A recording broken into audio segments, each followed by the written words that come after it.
who is not unfamiliar to the audience here, it gives me great pleasure to request Dr. Harold Goodwin to take the stage now. Dr. Goodwin and I go back some time, some years. So we met many years ago, and I had the honor of inviting him in 2008, where Dr. Goodwin and I co-chaired the International Conference on Responsible Tourism, which in many ways kickstarted the entire initiative.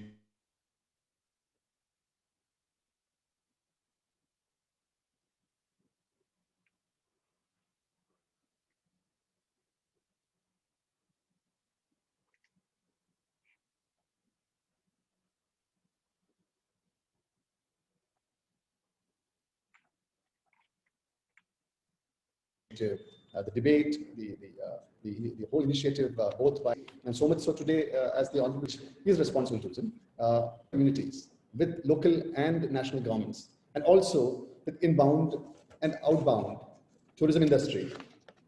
He's the managing director of the Responsible Tourism Partnership, and these days plays a very important role as the chair of the panel of judges for the World Responsible Tourism Awards, which is given in different continents, in Africa, in India, in Latin America. He is the founder director of the International Center for Responsible Tourism, which promotes the principles of the Cape Town Declaration, which is the definitive document on responsible tourism, which was drafted by Dr. Goodwin. Right now, as a responsible tourism advisor for the World Travel Mart, he puts together the flagship responsible tourism program, which attracted 4,000 participants at London, and also programs at WTM Africa, WTM Latin America, and the Arabian travel market. With great pleasure, I would like to invite Dr. Goodwin to make his presentation.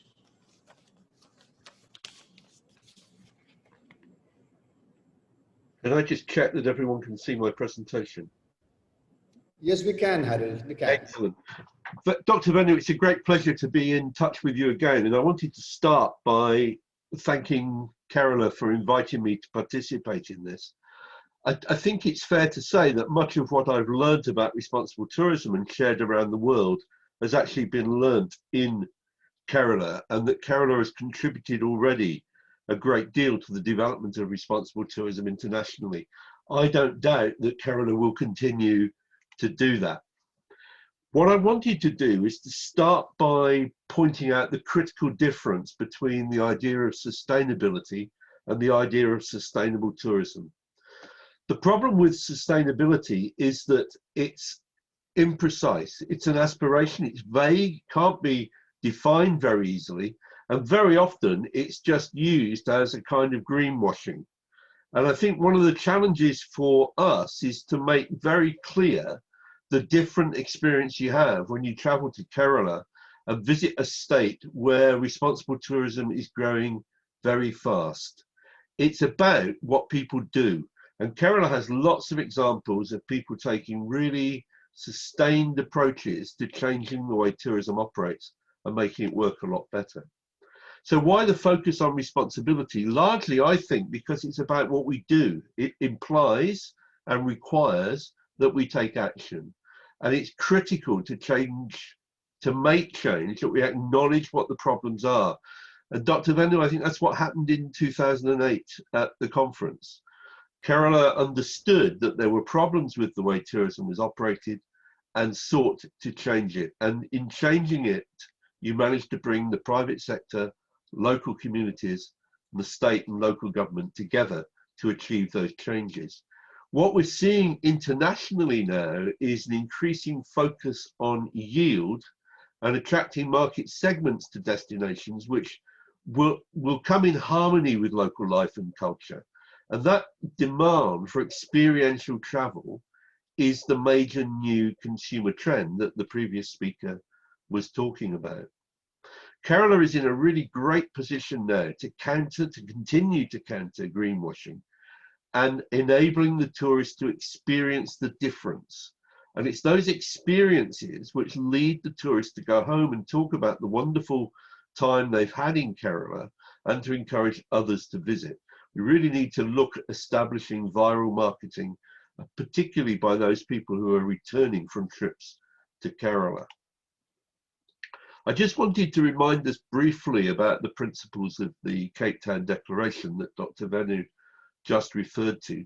Some of it's very obvious, the minimizing the negative impacts, whether they're environmental, social, or cultural, but generating greater economic benefits. And that's very much been at the heart, really, of Kerala's responsible tourism strategy by focusing on the well-being of host communities. What is more unusual is the notion of involving local people in decisions that affect their lives. And to be honest, Kerala shares with Barcelona, I think, the mantle for being leading destinations in having involved local people in the decision making, and that massively improves the quality of the experience for the tourist. It's about putting a positive contribution into conservation of the natural and cultural heritage.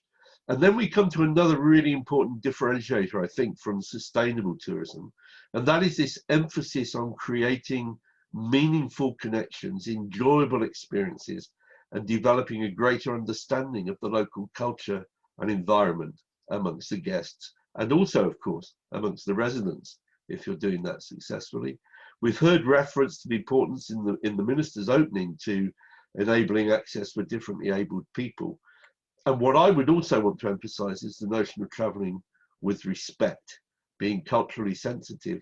And you need, I think, to focus on attracting those market segments which are going to be culturally sensitive to Kerala. I wanted also to point out that we've only ever given 5 judges awards in the World Responsible Tourism Awards, which have been going since 2004. They're extraordinarily difficult to win, but 2 of them have been won in Kerala.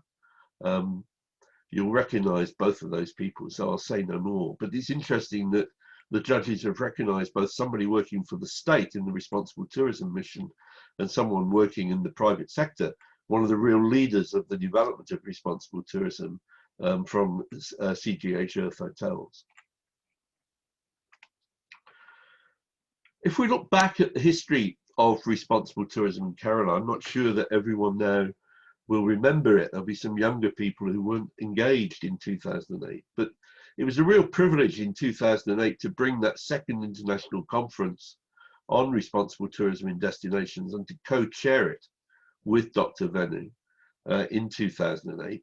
That resulted in the Kerala Declaration, and in retrospect, it was clear, we didn't have the word then, but in retrospect, it's clear that over-tourism was an issue in many of the rural communities experiencing large numbers of tourists.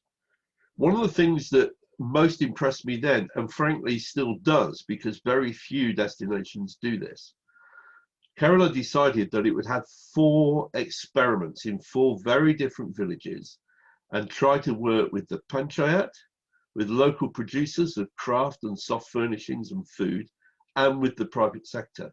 And those 4 experiments enabled Kerala to learn very quickly a great deal about how to roll out responsible tourism. They worked with the communities to create producer groups, which enabled them to deliver at sufficient scale to be able to produce local supply chains for the hotels and the resorts. The village life experiences created a wonderful product for tourists, and something which it was possible for the tour operators and the hotels and resorts to sell and earn commission on, thus turning them into a normal kind of business. But the other central principle, which we don't talk about enough, I think, is that the Kerala strategy avoided dependency. So it was about creating additional livelihood opportunities for local households. It wasn't about creating dependency on tourism. And I'm sure that that has served Kerala well during the COVID crisis. In 2015, the minister challenged us to actually demonstrate that there was a real positive impact from responsible tourism on local communities. It was clear when we began that research that the stakes were high And if we were unable to demonstrate that there was a significant return for local communities, responsible tourism would not be as well funded as it was.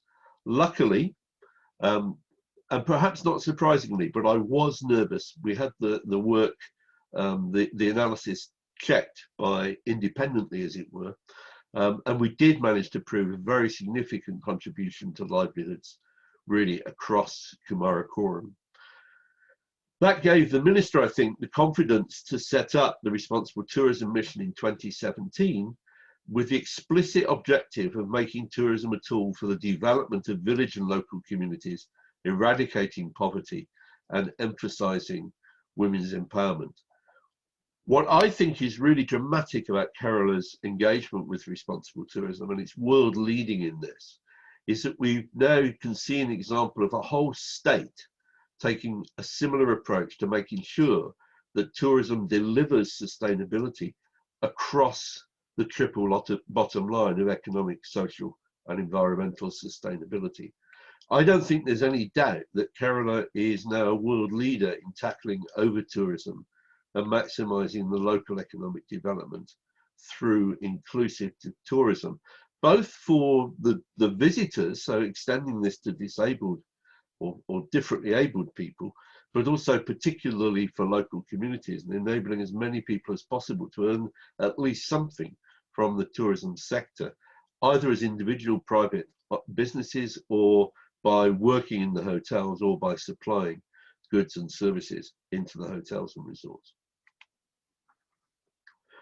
What we're seeing now is that responsible tourism is spreading across India. And I was listening to what the previous speaker was saying and thinking that one of the ways in which Kerala could be marketing itself across India is by more explicitly talking about the way in which the responsible tourism mission approach developed in Kerala is now spreading to other states, most recently and most publicly to Madhya Pradesh. But I know there are a number of other states looking towards Kerala as an example of how to make sustainable tourism benefit people, particularly in rural areas. We've yet to see this approach, the one that's been developed in Kerala, applied in urban areas, but I see no reason why it couldn't be.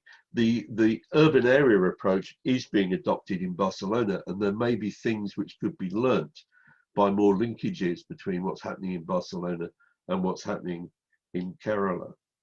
You'll see on the left there a list of all the parts of India which have won awards in the World Responsible Tourism and the India Responsible Tourism Awards. It's a growing and very strong list now of places which are doing remarkable things in responsible tourism. It's also the case that responsible tourism is in the draft new National Tourism Strategy, and I'll be very surprised if it isn't in the final version. We had a really powerful session at WTM London this year in which Rani George from Kerala Tourism participated. But you'll see there, it's interesting, it was almost an all-female panel. And we had somebody from the government of Maharashtra as well as Sonia Meena from the Madhya Pradesh Tourism Board. What is very striking is the way in which responsible tourism has moved to the center really of tourism management at the destination level in India, and I think that will continue to grow. It's well worth looking out for that video on the WTM website. So what I'd like to say, and I'm deliberately, Dr. Venu, going a little quicker because I realise that time is at a premium this morning. Kerala is currently the world leader in responsible tourism. I have no doubt about that in terms of a destination which has made remarkable progress. It has some of the world leading businesses, but it's really at the destination that it stands out as being so different. So I wanted just to talk about what's going to happen over the next period, the next 2 years. If we look back, then in 2002, we had the first international conference on responsible tourism destinations, and Kerala ran the second one in 2008. It took 6 years to go from the first conference to the second. By 2018, we were into the 14th, as these conferences have happened around the world. What's happening now is that there's a draft platform for responsible tourism being put together, focused on solutions. And we'll be taking that through all 4 shows of WTM this year: the Arabian Travel Market, WTM Latin America, the Arabian Travel Market, and of course November at WTM London. At the beginning of 2022, we shall formally launch that platform, and it will go from draft to being published. And in November 2022, we will have a major celebration of the achievements of responsible tourism, but we shall not be too self-congratulatory about that. We want to look at where the failures have been as well as the successes. What is interesting, of course, for Kerala is that you will be there amongst the major successes. Don't think there's any doubt about that. Kerala is different from most other destinations, and I think this is an opportunity really to draw to the attention of the international tourism industry, to the trade newspapers, and also to the consumer media that follows WTM, about how significant the changes are in Kerala and how much you can have a superior experience by traveling to Kerala and engaging with local communities in an equal and respectful way, which is what people increasingly want as part of this trend towards experiential and transformative tourism, as the previous speaker was talking about. I had a quick look on the internet whilst the previous speaker was talking and found this quite interesting. It was published only just over a year ago, but the notion of Kerala at the crossroads of the world through its history is something which I think you should explore. It's one of the benefits of being a coastal community, that it is worth looking at the way in which you can use that position as positioning yourself as somewhere which is at the crossroads, and I would argue at the future of the world as well, with the commitment to sustainability across Kerala. That's really pretty much all that I wanted to say, Dr. Venu. As I say, I've speeded up to allow more time for questions. You can find there the links to the responsible tourism work which is available. There's an ICRT India network now, and an awful lot of material is available on the Responsible Tourism Partnership website. I wanted to close by saying that Kerala and Barcelona are arguably the 2 leading places for responsible tourism.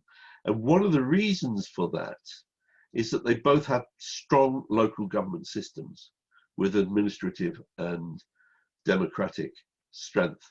And I think that's a big part of why responsible tourism has been so successful, Dr. Venu, in Kerala, and it's continued under successive directors of tourism. And I think it's a remarkable achievement to see what has been achieved by consistency of policy in Kerala in its approach to responsible tourism, and it's left Kerala positioned extremely well for the future. In a very much changed world, I am not one of those that thinks that there will be a return to business as usual post-COVID. I think the post-COVID world is going to be a different world, and we're going to have to learn to live with COVID. And the experience of COVID has changed people's perceptions, as we've seen in some of the presentations this morning. Thank you for listening.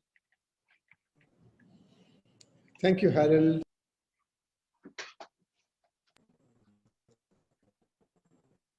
Thank you very much, Harold. It's always a pleasure to have you on a panel and where you share your wisdom.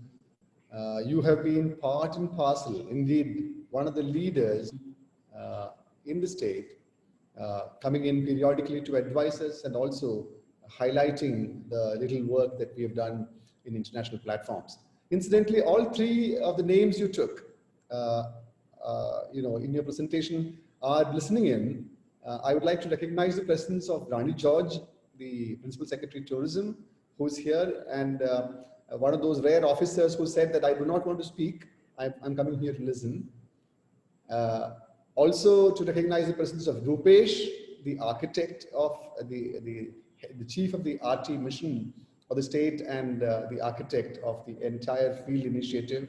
Rupesh is also here, as is Mr. Jose Dominic, the doyen of the tourism enterprises, the tourism industry of the state, who is also here. Hopefully, if we have the time, I will invite Jose to make a quick response to what he has heard now. But now, since again,